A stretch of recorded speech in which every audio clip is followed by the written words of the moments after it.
get into it. So today, as part of the Survive to Thrive webinar and interview series, it's my pleasure to be interviewing Will Radford, the co-owner and chief colouring in officer at Honeysticks.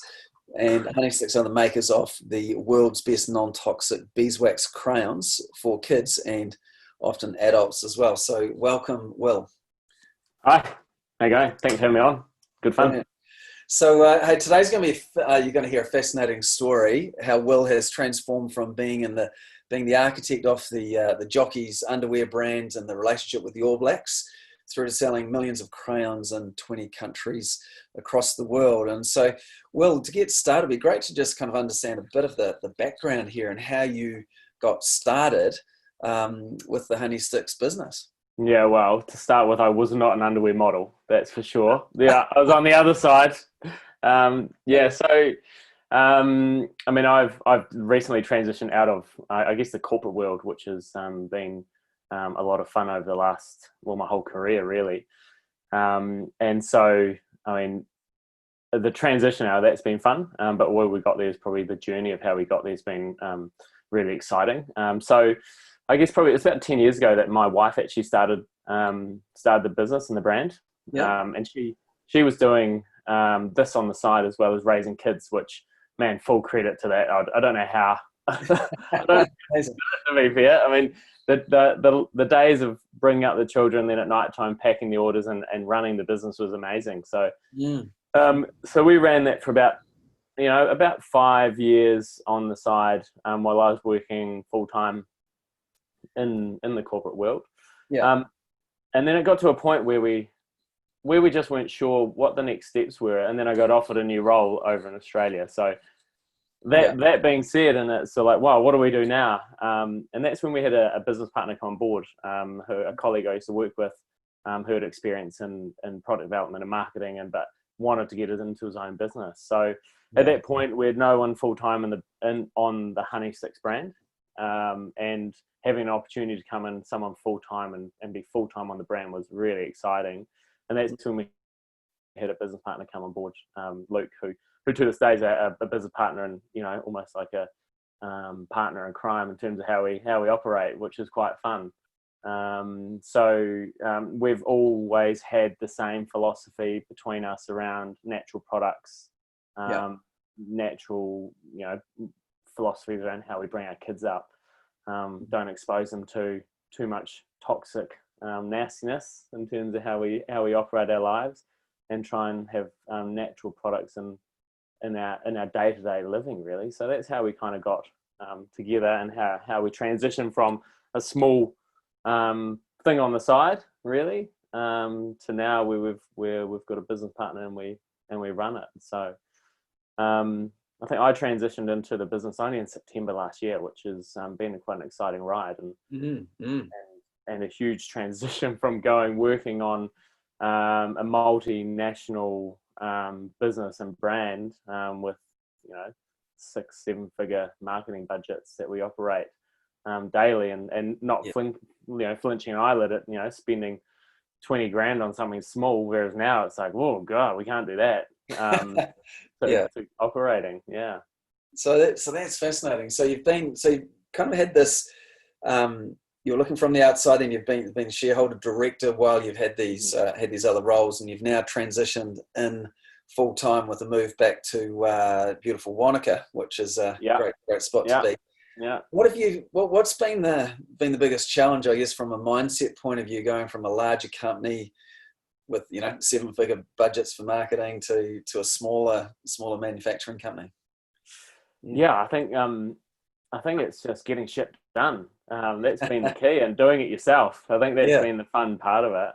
With a big corporate where you've got multiple functions and shared functions, and then multiple agencies outside to help you, it's just not a reality in a small business where you've got 2 owner-operators and a staff at the time when I transitioned there of 4. So, we've got a very small business and a very tight budget. I mean, that was one of the key things which you learn pretty quickly, is to get your hands dirty very quickly. And I always enjoy getting my hands dirty and doing it, not necessarily manage it. So that was a pretty easy transition to start with.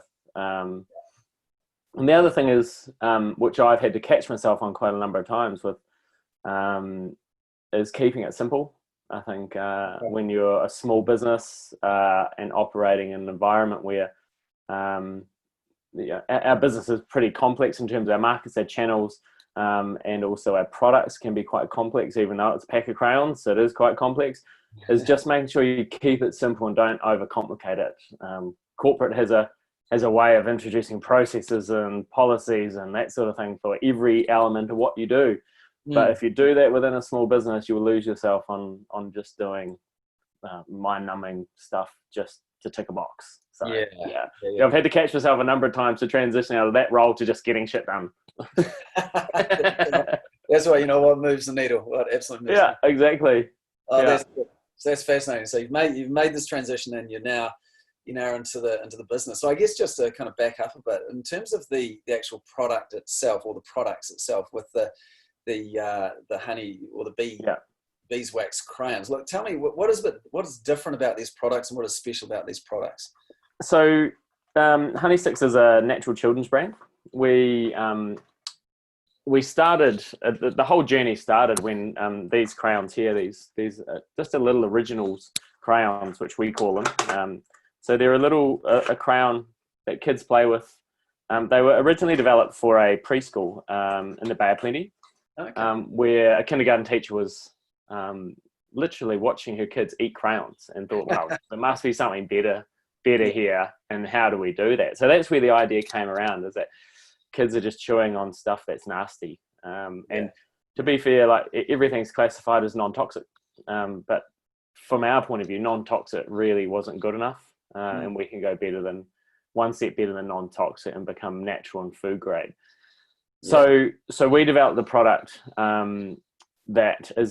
it's 100% natural and food grade ingredients, which really, it's just a lot better for kids when they eat them, and literally they put them in their mouths, and that's how kids learn and develop and grow. But also to making sure that not just these crayons, but the packaging, where we source the packaging, how we deliver our products is all part of sustainable and circular. Really, we want to make sure that if we put this into market, that it's going to disappear in the future. It's not going to be around in 100 years' time for someone to see. So that's part of our philosophy. And again, what I spoke back to that, Luke and I, we both got really aligned philosophies in that. Fantastic. And so who do you find are your customers? It's an interesting question, because it could be a variety of people. Obviously the end user is a little kid. So I mean, our customers that we sell to through different channels, so our B2B channel and our B2C channel, we sell to a variety of different B2Bs across tourism through to kids' toy shops, which is the obvious one. But then in the middle, you've got the pharmacies, you've got your gift stores, you've got your airport stores, all of that sort of stuff. So that's sort of our B2B channel. And think about end consumer. It's generally the mum with the first child who cares a little bit more about their kids. They're definitely, so we're a premium product. We've got a higher disposable, we find a higher disposable income from our customer.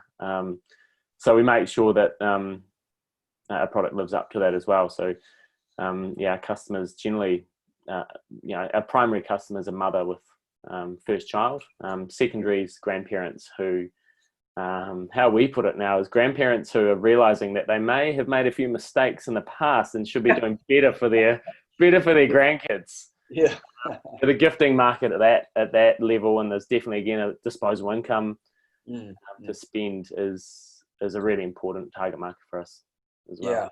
No, that whole gifting aspect is a big part of it as well. And so given that's your kind of the person buying the crayons is the mother with the first child, that's kind of led to some new product development as well. So apart from the crayons, what else are you doing? So we started, I mean, it's a little humble pack of 12 crayons really, and it's sort of like if you could sell crayons, you could sell anything. So I mean, we've looked at the market and looked at what children are using day to day, and what products that parents need solutions for, Mhm. to keep kids entertained and kids entertained and educated as well.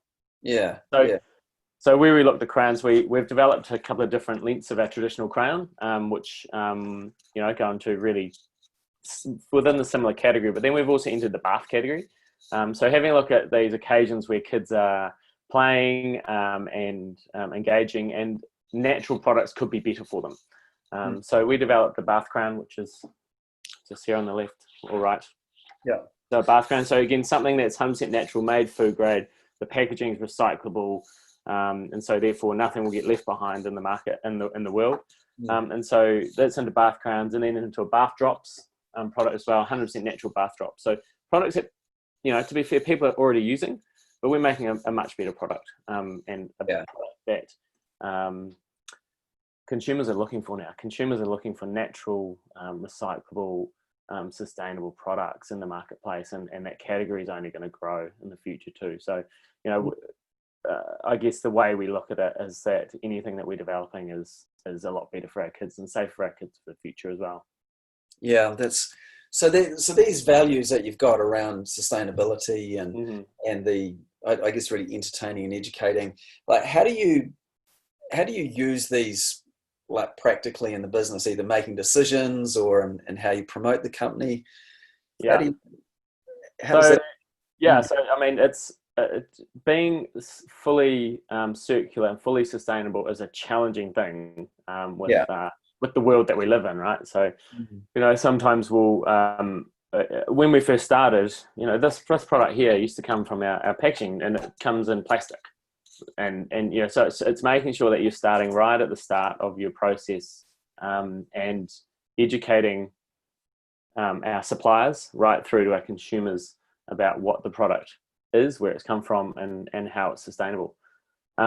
We have a saying internally in our taglines: be naturally creative. So anything we do has to be natural, and we approach it from a natural point of view. So if something comes up and it's like we need to make a compromise on something, we know where we're not going to compromise. We're not going to put plastic on something. If we have to put tape on the box, we will go look for recyclable plastic or a paper tape or something like that to get around the scenario. So everything in the back of my mind, any decision we make, based on that, even down to, if you look at the front of the factory, we've got the biggest cardboard recycling thing you can ever find, and the biggest soft plastic things you can ever find. We won't necessarily use it all, but that's the only thing you can get at the moment. So you've just got to go ahead and do it. That's good. And so there's a tight link there, I believe, anyway, between those strong brand values and being able to position yourselves at a premium price. Would you agree with that? And is that kind of been your thinking, and when you came into this, and in terms of how you would price your product? I think there's the brand values around sustainable, recyclable, that type of thing should be a business as usual for everybody now. I think where we are positioning ourselves as safe for kids. So taking away from, making sure that the products that could potentially be ingested or used by children is safer for them. And that helps us really position our product at the premium price point. That's the primary. Secondary is making sure that everything we do is recyclable, sustainable, and delivers that story and that message to the consumer is really important. But we are finding more and more that it's become an expectation of the consumer that it's that anyway. Yes. And that we have to deliver more now as we're moving forward to make sure that it's safer for the children to use, and more natural, more and more natural as you can do it. Perfect. And that's and that's a constant iteration, isn't it? And I recall there was a time in Germany when there was some feedback from a consumer guy there that meant you had to innovate again, iterate again, because there was something that was it's an awesome. I think the world of social media, of public reviews via Amazon, it keeps you honest, man. It keeps you honest. So, I think when we first, this was very early on, and we had we took on a recipe and an ingredient that we believed was safe and natural. The product still to this day passes all safety standards and everything. There was nothing wrong with the product, but a consumer had a view on it, had an opinion on it, that it just shouldn't be in there. And it could be in there. It was allowed to be in there, but Yeah. it wasn't natural. It wasn't safe enough. So at that point, we actually redeveloped all our recipe to become food grade and effectively edible. So all of our products are edible. I mean, I probably wouldn't eat the cardboard box, but you probably could, but it wouldn't be that great for you. So the way the world operates now, and the transparency and the honesty that can come through, is really important in your messaging. Yeah. We learned it the hard way. That was a mistake. Not really a mistake, just the way that we should have gone in the direction that should have been more natural and a better product for the customer. To be fair, we'd already had the discussions before that popped up. Right. Yeah. Act on those intuition was what we learned from that. Indeed, and it's great, that you do listen, and you do make those changes to create an even better product. Even if you had a great product, it was making it even better. Yeah, and I think from our point of view, like we made a pretty tough call to recall all the product out of market. The product in market was, again, like I said, it passed all the safety tests, it passed all the standards. It was allowed to be sold as it was in market. But we had a view that we didn't want children having that product. We thought we could do better. So, the huge cost, the huge process to do it. But, in the end, we're selling a lot more than what we were beforehand. So, people believe, I think you just listen to consumers' voice, and people trust you more when you do that. That's great, and it's taking that long-term view of things as well. So that's good. So let's just talk a bit about channels to market and countries. And so you're currently exporting to 20 markets. Can you explain your approach to how you selected countries, and then with those countries, the channels to go with? Yeah. And it's probably a bit cliche, but geez, we made some mistakes on the way through that process too. So probably up to about 4 years ago, we were, a very B2B business model. So we were selling B2B across all of our markets, actually. So we didn't have our own website. We weren't on any third-party websites, aka Amazon or eBay or anything like that at the time. So at that time, we had a very much if they emailed us, we'd engage, we'd sell to them. Yeah. So anybody who wanted to buy a product, awesome, we got it out into the marketplace. Yeah. Now that approach is amazing for certain markets and certain channels, and in some countries a very good way to grow your brand, and other countries not. So Australia, New Zealand, perfect. It was a great scenario to do it and get it into as many doors as possible. From a B2B point of view, China was the complete opposite. So a very good short-term approach to sell to as many people as you could who were trying to fill containers and send them off to China and sell them themselves. In the long run, that approach wasn't the best approach because it just became a price war. See you at the bottom. Let's sell as much as we can for as little margin as possible, and it really damaged our brand in the marketplace. So that was a big learning for us, in that, especially in the Chinese market, that we shouldn't have gone down that approach, and should have looked at the long-term versus short-term gain. So now we're very selective in who and how we approach those type of markets. We go through definitely a screening process and as many reference checks as possible on distributors that we find. Now we've got a great number of distributors across the Asian markets who have been either referred or we've had really good reference checks on globally too. So it's been an interesting market and an interesting way to select. And some key learnings in that B2B side, for sure. It's good. And then, so 4 years ago, you made the foray into the marketplace of Amazon. Yeah. And then that's opened up a number of countries from there. So I guess to talk to that, what was the original thinking behind Amazon? What's worked? What surprised you with that channel? So I mean, Amazon's a beast. And I think for probably about 12 months before we launched, I had personally researched how to do it, how to get on there. I probably had like a ream of paper on the process to get onto Amazon. And it was daunting, man. It was like, far out, this is a big market. And I don't think we took it seriously enough at the time in terms of how big it could be and what it could be, and how many people it can get to. So, and if I step back a bit, we had a view that we wanted to have a Honeysticks to be a natural children's brand, and we wanted to take that to the world. And at the time we were working part-time and I was working a full-time job. And so we saw Amazon as a great opportunity to get it into more people's hands. Yeah. At the time, not enough resource, not time to do it ourselves. So this is when we had a business partner come into the business full-time, Luke, who's,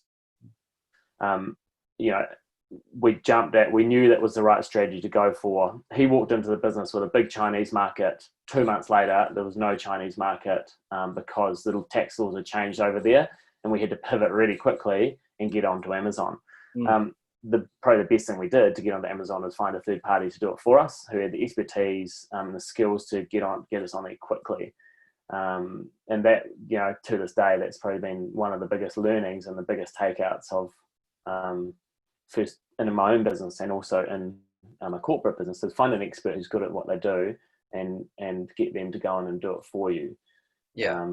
Because it's going to be a lot faster. There's going to be a lot less issues and a lot less risk for you to do it. So that is how we sort of got to Amazon. When we got to Amazon, I guess the surprises for me was the size of the marketplace, and then also, I guess we've got a product that we sell in New Zealand for around $20. For a pack of crayons, $20, and it's worth that. The value, the product, the raw materials, that's what it's worth. In the US, it's $23. Now, I think that was the hardest thing to grapple with at the time, was say that that price point is way too high. No one's going to pay that price point, and we didn't probably trust our brand and our product and our proposition well enough to probably go straight ahead and do that price point. But we did. And it sells, and that's the price point it sells for. And after trialing, we sell no more at a lower price point, and as soon we're happy with that, how it works now. But at the time, it was nervous. We just, is Amazon a race to the bottom and a price point, or is it a place where you can actually position your brand and communicate your brand values to justify your price point? And it really was. That's probably been one of the biggest surprises, and we've maintained that across all the rest of our products too. All our products are still very premium priced, and again, to this day, you see our product sit next to a Crayola product, and we're the 5th biggest SKU in the crayon category, and Crayola sells for $3, and we sell for $23. So, I look at that daily, and I'm surprised. You're competing with one of the world's most recognized brands in the marketplace. Well, it just goes to show you, doesn't it, that when you do the product well, and you find that niche, that audience there, that values what you value in terms of the safe crayons and sustainable product, what is possible. And it every time I look at that, where you are, the next competitor, in a like for like is half the price, but you outsell them by multiples. Correct, and it's believing in your product, and I think believing in your product and telling the right story the way through to educate the consumers why they should buy it, and the education is the key, And we get complaints and reviews, and I shouldn't say complaints, really, queries. We get customers reviewing our product and saying, "Oh, it's a little bit expensive, but it's natural and it's safe for my children." And so there's a tipping point there where you're giving a natural, safe product for their kids. They're willing to pay for it, and you've got to trust and believe in any category and any product that's what there's a consumer that will believe in it.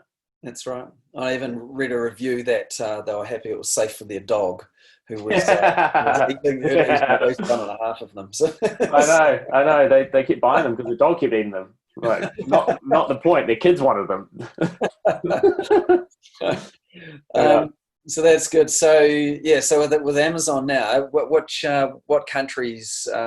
Well, so you're the US, you're Yeah, UK, and UK, Germany, France, France, Italy, Italy, Spain. Germany, Yeah, Spain. Is there anyone I missed in there?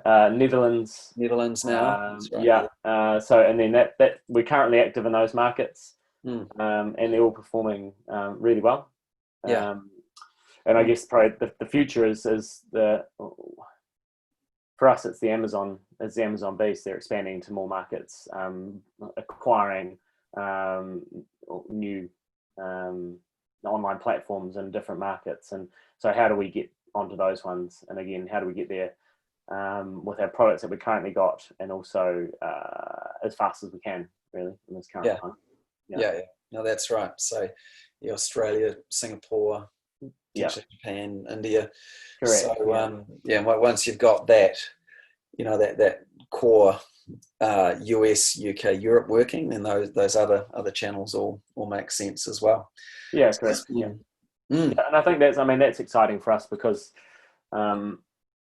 we feel confident that it's been proven in those markets, and it's and therefore in all the other markets we want to enter, we believe it can work in the same channel, and just making sure we've got the dynamics right for that market on a product price platform for those different countries is just the next step for us. Fantastic. And so just switching gears a little bit, Will, to talk about, being a manufacturer in New Zealand, making your products here. How much do you think that plays into your brand story and people choosing your products?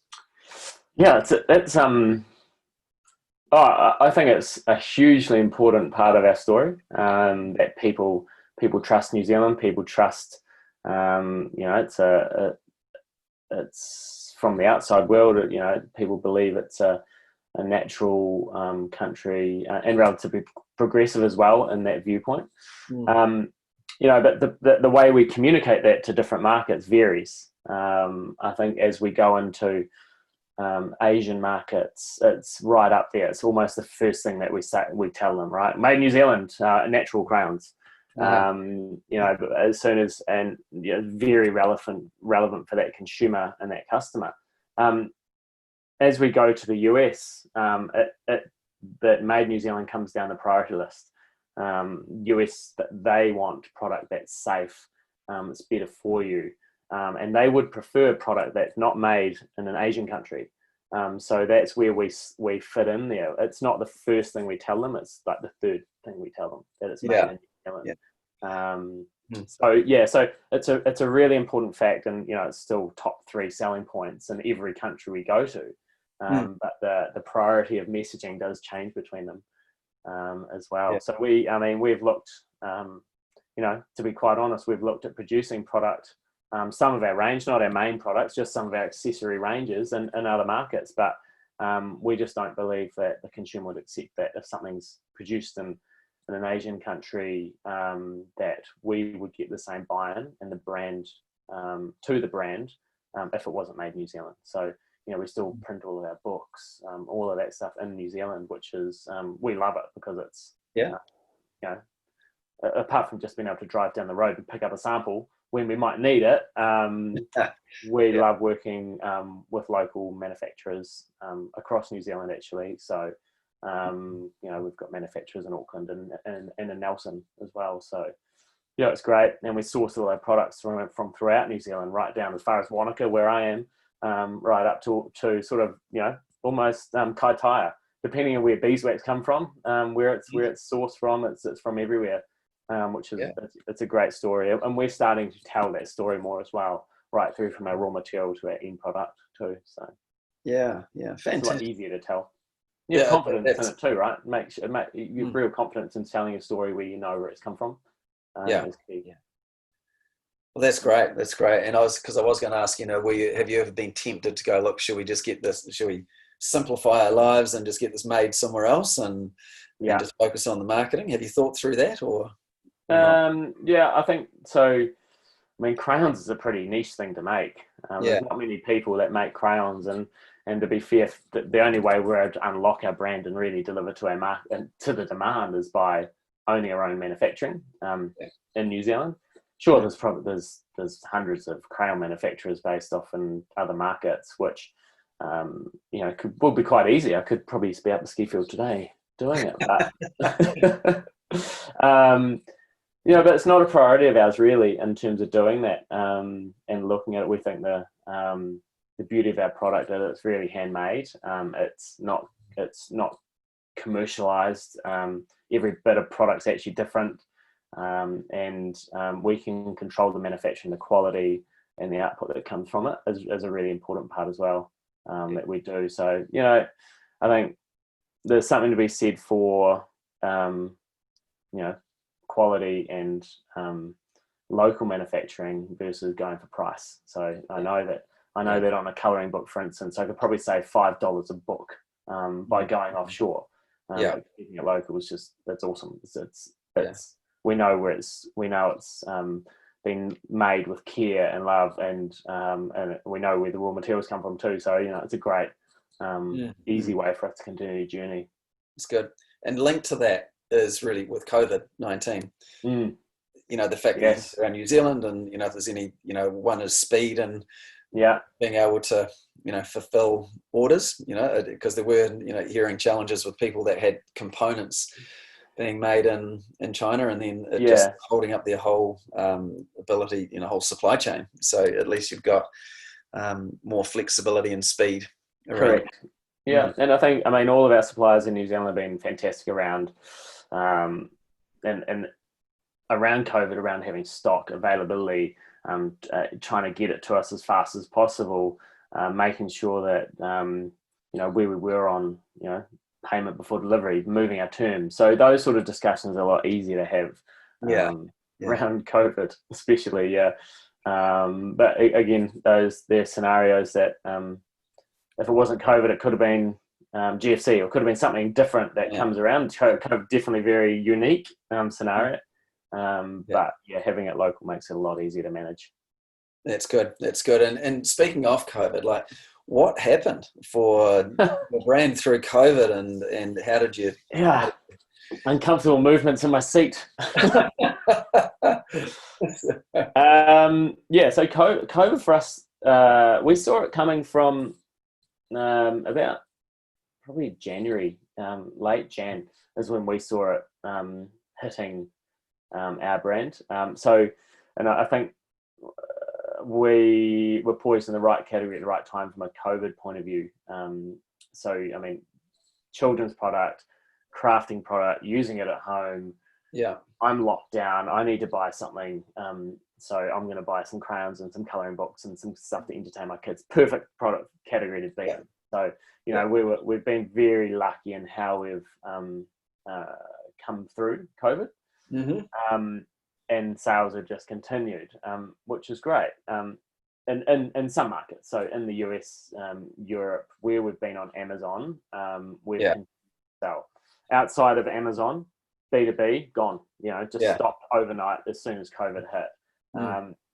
And in saying that, it's we don't really know what the full long-term picture is going to be from our B2B market, but we've seen certain areas and certain products start to pick up again, which is nice. Okay. So I think it won't recover to what it was, but we're going to see some sort of recovery in that regard. So well, it's certainly like that.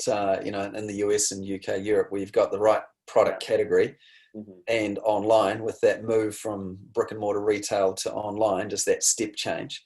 There's a nice intersection there to have a good result, and so obviously that created extra pressure and demand to keep in stock. And how did you deal with that in terms of daily making decisions around? Well, I think dailies was hourly that you're making decisions and that lead up to the unknown, what was coming. I think this sort of came back to both Luke and myself around having a bit of experience in a corporate world where it's high pressure, high demand, quite fast moving. Make a decision was really key. So I think the issues that came up for us was getting stock to the US was a key part. How do we get stock there faster? I think we've done as many air freights to the US in the last 2 months than we did in like the last 2 years. So how do we do that? How do we get stock there? How do we deal with the complexities of COVID rolling through different countries and different markets at different times? So, and not getting stock caught up in a certain market. During COVID-19, we moved our 3PL supplier in the UK. We've transitioned out of our one in the US. We've changed freight supplier from an air freight supplier. We've changed our sea freight supplier. So we've done we've had to adapt and roll to make it work for us and make decisions really quickly. So I think, if it was a normal scenario, it would have taken a couple of months to change a freight supplier to get the costings right. We changed it overnight. We had a 3PL in the UK, literally had a phone call and moved the stock overnight in the UK. So had to make this really quickly to make sure that we could fulfill demand. And, troubleshooting them, problem solving was really key to make it happen. Is there anything you'll do differently? Like if another, from what you've learned from that, I guess call it a crisis. Is there anything you do differently? If you have your time again? I think pretty much everything we did in a heartbeat overnight, we'd talked about already. So, we should have been better prepared and made those decisions earlier and gone with a gut earlier. And make the decision that's right for the business. I think we sat on our hands on some of the things, and when it came to it, it was like, oh, damn it! So now we got to do it. But, made those decisions earlier. But I think leading into it, if we hadn't have been diversified out of B2B and onto an online selling platform, it wouldn't have been a pretty result really for us. No. So being in there early on, the Amazon marketplace, over a 4-year period, certainly just put you in a position that you, could even thrive from it. Yeah. So, and so I guess, again, linked to this here, then what is next for Honeysticks? Diversification. Yeah. So I think this one, pre-Amazon, during COVID, again, don't have the eggs in one basket. That's what we're still really driving. From a marketer and from a product developer background, it's always like, what's the new shiny thing? What's the next product? And we've come into this and just gone, right, we've got a great product. Let's just look for more doors in the short term, look for more doors, put it into more channels, because we know the product works, and deprioritize our new product strategy. That's what we had to do for the what's next piece, because I think there's just looking at the Amazon channels alone, there's half a dozen markets we want to enter into in the next 6 months, and we don't necessarily need new products to do that. And then diversifying, having our own direct-to-consumer e-commerce platform, really important to make sure you can own your brand and control it. During COVID-19, Amazon shut their doors. They shut their doors to send product in. Luckily, we had enough stock in there to get us through. But if there was a scenario where we couldn't send stock to Amazon and we ran out of stock, there was nowhere else for us to go. So that we would be dead in the water. So making sure we've got those options available for a crisis scenario like this, but also appealing to more consumers. There's a whole lot of new other consumers out there that we're not even talking to, which is an opportunity to make sure our business is diversified. Yeah. So I think that's been a big learning for a lot of companies through COVID, and obviously being in the Amazon space, there's been, we saw a number of clients who, sales started surging, or there was, Amazon locking, limiting the amount of stock, and so this, inventory control and having flexibility around that is an essential component, and particularly how the integration between your own website and Amazon. And by that, I mean the way consumers buy. They'll see you on Amazon, they'll want to bounce to your website, and it rises both boats. The tide rises all boats. And I think you'll find with, as you go with your own web store as well, that it'll they'll complement each other nicely and give you more confidence and flexibility. Yeah. For whatever unusual things might happen. And there'll be something else. There's always something. That's right. Good stuff. Yeah, always on your toes as a owner of a small medium business. So, look, yeah, exactly. Well, and just where are the clock, and I think it's probably time to wrap it up. It's been really interesting to hear the full story, and so are there any kind of parting words of wisdom for fellow New Zealand exporters there? Just to actually, here we go, to frame it better. It's like get into the elevator with you, and we've got like 30 seconds to get to the same floor, and I go, oh my god, that's Will, the famous Honeysticks guy, and what can you tell me? Well, we've got 30 seconds. What's some wisdom or advice? Well, I mean, I've always been a believer in trust your gut. I mean, we make a lot of decisions that you know the answer to a question pretty much before you're going to do it. So I think it's